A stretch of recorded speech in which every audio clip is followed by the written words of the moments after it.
All right, let's talk about some conspiracy theories. This is the third in my sequence that started off with the flat Earth. Now we're going to discuss COVID denial, and we discussed climate denial before. We're going to start off with something positive, which is rare for this class. We're going to talk about successes in public health. Then we're going to talk about the anti-vaccination movement of this millennium and how it applies to COVID-19. And then we're going to talk about something a bit broader. Um, how do we think about these pseudoscience, conspiracy theory, just disagreements that we have? How do we discuss these? So one of the um, biggest innovations in public health has been the discovery of penicillin over the past century, discovery of antibiotics. So recall from an earlier lecture that we only um, thought of germs as being causes of disease starting in the late 1800s. And so the first antibiotics weren't until the early 1900s. And we've invented preciously few antibiotics since penicillin. Most of the antibiotics we have are from some big, broad families. And in fact, almost all of these we have discovered antibiotic resistant versions of nearly every antibiotic we've developed. So bacteria has been able to evolve to resist our antibiotics almost as quickly as we've invented antibiotics. There's a lot of causes of that. Some of it's overprescribing, some of it's patients not following directions. Perhaps the biggest issue is the overuse of antibiotics in livestock and in factory farming, in which more than half of our antibiotics are used. But hospitals and clinics, which see the worst bugs and see them interact, might be another explanation. Um, there's a couple of reasons we can go to these. At some point in our lifetimes, we will find more and more antibiotic resistant diseases that will be dangerous. I mean, there's already a couple of those that exist. MRSA, hospitals have several more. In fact, MRSA is the least extreme version of it. But there's antibiotic resistant gonorrhea and a variety of other things that you may have heard of. Another big innovation in public health is that of vaccination. So we've known about inoculations since the 1700s and vaccinations since the late 1700s. These are essentially ways of getting people a little bit sick so they don't get really, really sick later on. We didn't invent more vaccinations until the 1900s, though. And in fact, as you can see, even though the population of the country increased pretty dramatically over the past century, the deaths by diseases have stayed remarkably stable, which means that as a percentage have decreased pretty dramatically. The causes of death 120 years ago are basically unrecognizable in the quantities relative to the deaths that we have now. Cancer wasn't as big of a deal, but now people live longer and perhaps have worse diets and environments, and so we have more cancers killing us, more heart disease, likely due to diet. But most other causes of death have decreased pretty tremendously over the past 100 and change years. Total disease cases are just, it's just tiny for most of the vaccines that we've, most of the diseases that we've been able to reduce due to vaccinations. So if we're listing public health achievements, vaccinations are at the top. They are responsible for millions of people not getting diseased and not dying. And that has had huge, potentially beneficial consequences for society. There's other things we can thank public health for, but those are the ones that matter for this lecture. And although vaccines carry a risk, I mean, everything you do carries a risk, it's actually less likely that you will develop severe responses to some vaccinations than, for example, being struck by lightning. So, which apparently is much more common than I thought. So it's, vaccines are safe, or about as safe as anything can be, to the point that we have many, many vaccines that we give to babies and teenagers from early childhood on. One of the vaccines in particular that's going to be relevant to us is the measles, mumps, and rubella vaccine, which we'll talk about shortly. Very shortly. So when you look at measles and compare it over time, worldwide, cases of measles have decreased essentially linearly with percentage of the population that's been vaccinated. Measles were one of these diseases that everybody got as a child. It was endemic. There would be spreads across schools. Everybody would catch it, and eventually, you know, as adults, you couldn't catch it anymore because you'd already caught it. When we introduced vaccines, measles all but went away in the United States. We very quickly bundled it with the measles, mumps, mumps and rubella vaccine, and so it's now we have an MMR vaccine. Measles are extremely contagious. You need about 95% of the population to be immune to them for measles to be eradicated, or at least to not be dangerous, which vaccines have gotten us close to.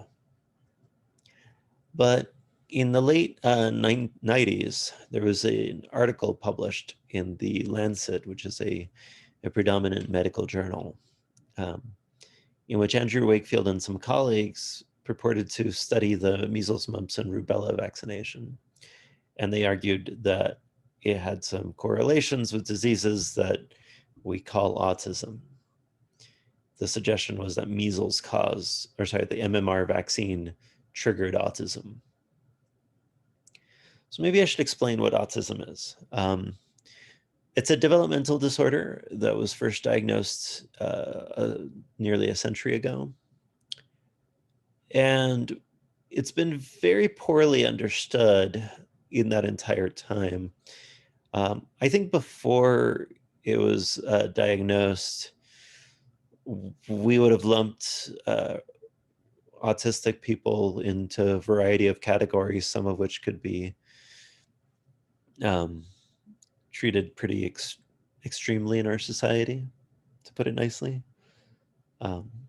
But some of whom would just have been regular citizens, perhaps indistinguishable in most respects. Autism involves problems with social skills, repetitive behaviors, and communication issues. It is diagnosed much more often in men than women, and seems to have pretty terrible consequences in the populations that are diagnosed. It's actually not that uncommon at all. It's about 1 in 57 or 59. And you can see that diagnosis has increased roughly at the rate that measles has decreased. So when the Wakefield case was shared, it turned out that a lot of people were intrigued. And there started a movement to be against vaccinations, including in a lot of parent communities, the so-called mommy blogs. One case in particular in Disneyland, there were hundreds of cases of people that went to Disneyland that came down with measles because somebody was infected went to Disneyland. Now, having measles, most people live through it, but you can have pretty negative consequences, much, much more negative consequences than the vaccine would cause. Especially as it turned out that that early bit of evidence was not replicable and was perhaps fraudulent, problematic. Within a couple of years of the publication of that article, 10 of 12 authors retracted their support, and eventually it was retracted in the Lancet itself. It turned out that Wakefield had been paid quite a bit of money and had not disclosed this. This caused him to lose his medical license in 2010. And nobody was able to find this result again, which the author of one of our books, in another of his books, points out is pretty damning. I mean, we've been able to discuss or to discover problems that affect 0.01, 0.001% of the population. And if autism, which affects about 1% or more of American children, were caused by vaccines, we would have detected it. Thankfully, I mean, I guess maybe not thankfully, but the majority of the population believes that the risks of vaccines are fairly low. It is a fairly minor percentage of the population in the teens, so not insignificant, but it's a minor percent of the population that worries about risks of side effects.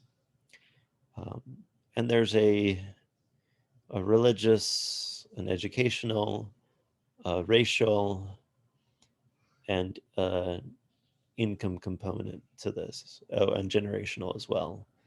Possibly more to do with being parents. The Gen Xers are more likely to be parents than millennials, or at least boomers are not likely to have to be making these decisions. So those may be causes. It's hard to disentangle some of this. In the next section, when we talk about COVID, we'll talk about how that same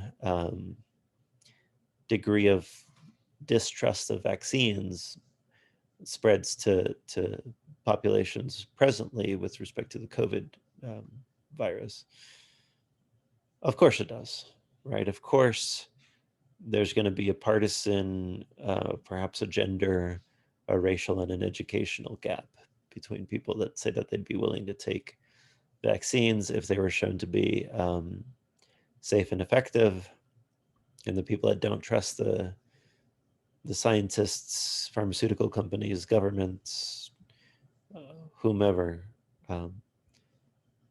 to be able to determine whether something is safe and effective, or wouldn't want to take that risk themselves. This makes that point as well, and we can pause it and look at this slide if you like.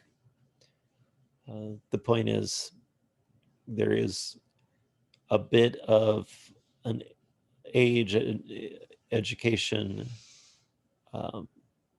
racial, and political division, as with most things in this country. Most states require vaccinations, but some allow medical or religious or even parental excuse exemptions. So in all of the dark blue states, Washington, Oregon, Idaho, etc., Parents could just say that they don't believe in vaccination. In the yellow states, parents can only not vaccinate their children if the doctors say that that's the way it should be. In the next lecture, when I talk about Buck versus Bell, try to remember this chart. Okay. Let's finish this all in one go, yeah? So when we talk about COVID-19, I looked at all of the other gaps, right? Education gap, there's an education gap. Gender gap, there's a bit of a gender gap. Racial gap, there's some gender gap, or sorry, racial gaps with respect to how concerned people are. But the biggest gap is the partisan gap, where 61% of Democrats are extremely concerned. It jumps up to 90% are concerned at all. Whereas with Republicans, it's close to 3/4 that are not concerned or minimally concerned. Independents, of course, are split the difference. With respect to how satisfactory do you view your response, I have here the state data, but again, you get a partisan flip, right? When there's a political person who is of your political party in charge, it seems like people are more satisfied and less concerned than when it's the reverse. I think there's reasons it's not that simple, but well, we'll get to them. The biggest partisan divisions with respect to what people find problematic with COVID are that Republicans and lean Republicans tend to be most worried about personal and economic inconveniences, whereas Democrats and lean Democrats tend to be more concerned about family, friends, and another thing, as well as economic issues. Okay. So there's a partisan divide, and there's also a lot of information and misinformation out there. So I thought I'd talk about a couple of conspiracy theories, views about why this isn't as bad as people have suggested.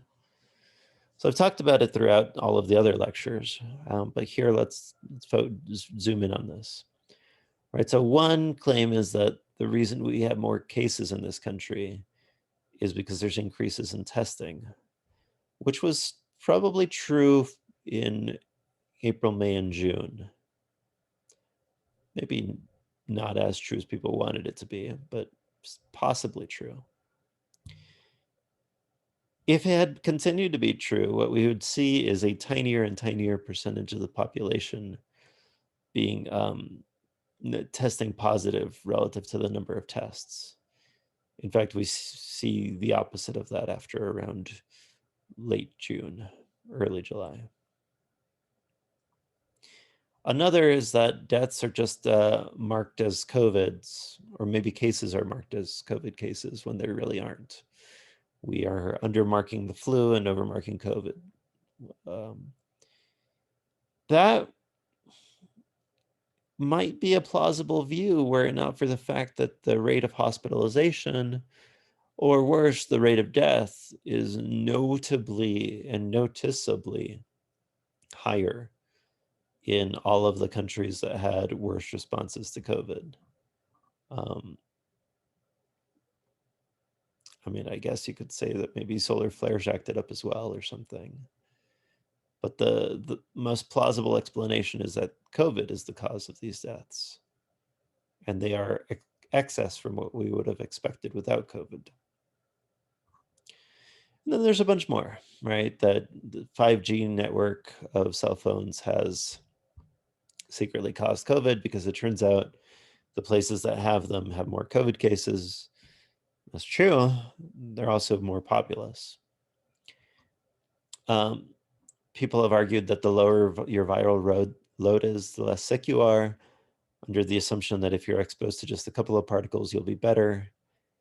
But that's not actually what that means. If you have a lower viral load, either the virus hasn't taken hold yet or your immune system has fought it off. So being exposed just a little bit doesn't help you. You're still exposed. It can be cured by vitamin C, bleach, high pH food, etc. Blah, blah, blah. No. COVID-19 is a biological weapon. I mean, if it were, it would be stupid. Biological weapons aren't used for the simple reason that they can backfire on the people that would launch them, especially contagious biological weapons, right?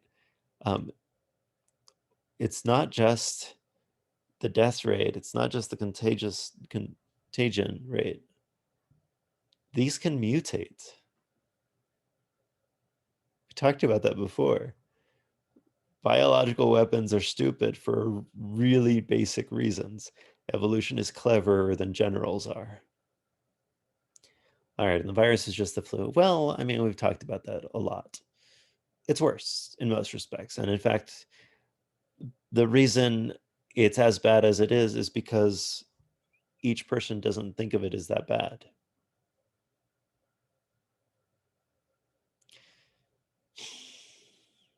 All right. So what do we make of all of this? How do we understand what the hell is happening? I want to talk about a couple of things. One thing is something that you might know as the Dunning-Kruger effect. The article for this lecture is really just a fun article. You should just check it out. But it basically is the more you know, the more you think you know, up until a point when you start thinking that you don't know that much. So knowing just a little bit about a topic actually makes you extremely confident that you know a lot about it. Which is, I guess it would be one thing if it was a thing that occurred in isolation to each of us separately in different ways. If it didn't accumulate, if we couldn't convince each other of our own ignorance. But the fact that it tends to be correlated can mean that this stuff can get out of control. And what I mean by that is that we are in a community, and being in communities means that we listen to each other. And so one person's ignorance can spread to other people very quickly because nobody can know everything. And so you trust that the person that shared an idea with you knows what they're talking about. So we cannot know everything. This is a condition known as rational ignorance. And there's a bunch of things that you're happy not knowing about, right? Like you don't lose any sleep about how many grains of sand there are in the seas. You might not worry about what your city council wants to do with Reno, despite the fact that maybe you should, or at least when you start complaining about Virginia being built on, maybe you'll get annoyed that people weren't representing your goals there. You're not worried about the terms of service on the things that you sign, although presumably you should, right? You can't know everything. So what you do is you trust other people to know things for you. If we have this tentative definition of knowledge, right, that you know things just in case you believe them, and there's a good reason to believe them. But most of the things that we know and believe, we don't understand the justification for, right? Like all of the things that we've talked about in this class, Unless you've skydived, and some of you have, you've maybe haven't seen the curvature of the Earth. Probably none of you have measured the CO2 in the atmosphere. You might have, actually, but probably not. Very few of you have ever used electron microscopes. Most of the things that we know because our community knows them. There are people you trust and sources you trust to tell you about things you don't have time to investigate. So we're overconfident. There's a bunch of things that we don't know. We trust each other to tell us these things. But I think it gets worse, and it gets more concerning in that everything that we believe can be adjusted with enough evidence. But we lower the standards of evidence for things for members of our community. So if you think that your community, sorry, let me put it another way. If somebody says something you haven't thought about, you'll think about it. And you might agree with it or disagree with it or want to know more. Let's say a bill passed and all of your preferred political partisans loved it and expressed their support of it. And all of the people that you dislike expressed the opposite. You might feel confident that the people that you agree with share your values and that bill is good for you. And it's okay because we live in a community. The problem is who you accept, what you accept, affects future things that you can accept. I'll say that again. What you already think to be true affects what you think is likely to be true in the future. And you become more and more ingrained in your own beliefs and in your community's beliefs. They get closer and closer to the center of what you think to be how the world works. You can always change your mind. But the more central a view is, an understanding of reality is, the more likely you are to suffer psychologically if it were challenged or if you were attacked on that view. So what we end up doing is we end up trusting what other people say. And in fact, you begin trusting your community's reasons, even when a simple analysis of that reason would find it problematic. You're not looking for good reasons or good arguments. You're looking for a fig leaf. And when I say you, please know that this is not targeted at a particular person or group. All of us face this. And in fact, if you think that you can identify it in other people, that's the problem. You should look inward. We all do this.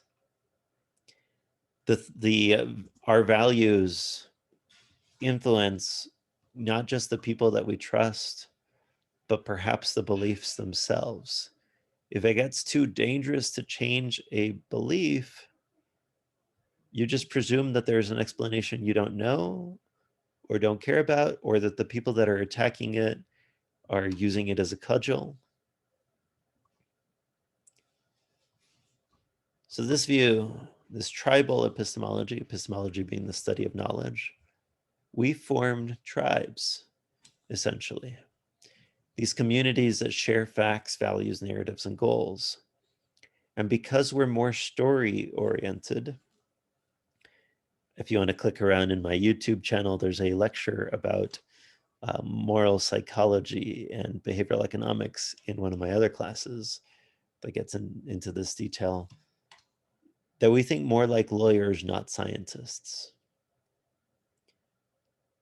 We will accept the answers that fit our tribe because a lot of what we say and believe isn't about the reality or facts at all.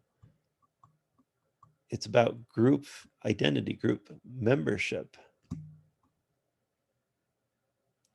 I'm reminded of a study that I read once where they were interviewing a bunch of terminally ill patients or patients with a low chance of survival. And so they would ask patients, they would say, oh, the doctor says you have a 10% chance of living. What do you think your chances of living are? And they would say 90%. And you'd say, well, okay, that person has a 10% chance of living. What do you think their odds of living are? Oh, 10%. What if that person told you that they believed that their odds of living were 10%? And the people would say, oh, I'd be depressed for them. I would be sad. How could they believe that? What that revealed is people's claims about what they believe were not actually about truth or falsity. Some of it was just motivational. It was an emotional statement. You say a thing that if people ask you, do you believe this to be true? You'll be like, yeah, I believe it to be true. But that's not the reason you said it. You said it to share your allegiance with your group. And that's why when it's attacked, the actual facts of it don't matter as much. It matters that it feels like they're attacking the sources of evidence for your group. So an extreme version of this might be something like QAnon. It turns out, I tried looking at all of the other divisions, age, race, gender. The biggest division was between whether you were a self-identified Republican or not. And it turns out that most Republicans, in fact, more Republicans have not heard of QAnon. And yet a different study was able to show that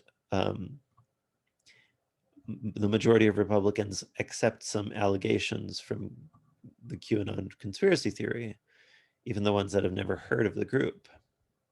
So there's a community, and I don't mean to pick on Republicans here. It is a weird conspiracy theory, but if everybody was subject to the conspiracy theories of their extremes, I'm not sure any of us would like it. So anyway, the QAnon conspiracy theory is that there's a cult of Satan worshiping pedophiles all over the world. I think probably the evidence of Epstein and other prominent rings that sometimes make the news inspires this. But the QAnon also accepts that Trump is fighting them in secret. And when members of QAnon face their regular and consistent setbacks where what they thought was going to be demonstrated turns out not to be, they double down. Because it's not about the fact of the matter. It's not about truth. It's about groups, group identity. Our claims are not factive. That is, they're not about facts as often as we think they are anyway. All right. So how do you leave the tribe? Let's say you believe tribal epistemology is an issue and you start worrying about your own tribe. I think one big thing here is to not have a single group. Realize that we're all members of many groups. And one of the big issues that's happened in American politics over the past 50 years is that we've developed mega identities. There used to be more cross-cutting identities. You could be a rural Black Republican with rural Black Republican atheists or something. But Now that's become less and less likely as everything starts sorting. Self-assessing might be an issue, but it turns out it's actually really hard to self-assess, as Dunning-Kruger shows us. So maybe the biggest bit of advice one could give is just to be more comfortable with nuance and with questions rather than answers.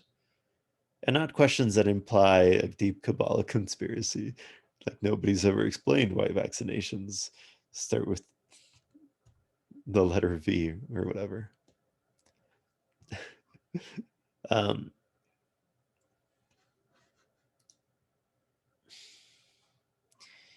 suppose, on the other hand, you don't want to leave a tribe, but you have a friend or family member that you think has gone down a dark path.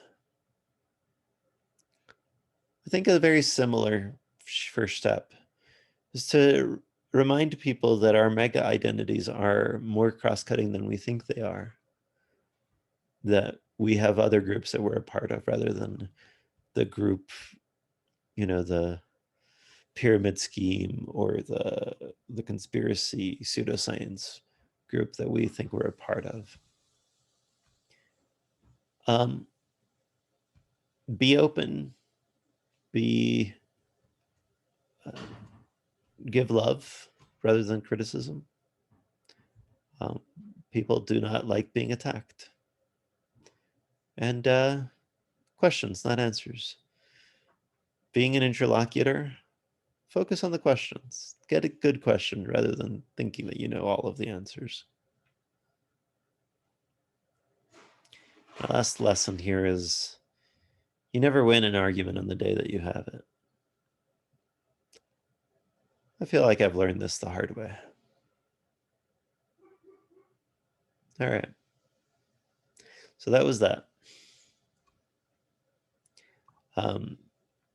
We talked about public health successes, public health doubts, COVID denial, and that was the last lecture on conspiracy theories and pseudoscience. Okay. Thanks for sticking with me.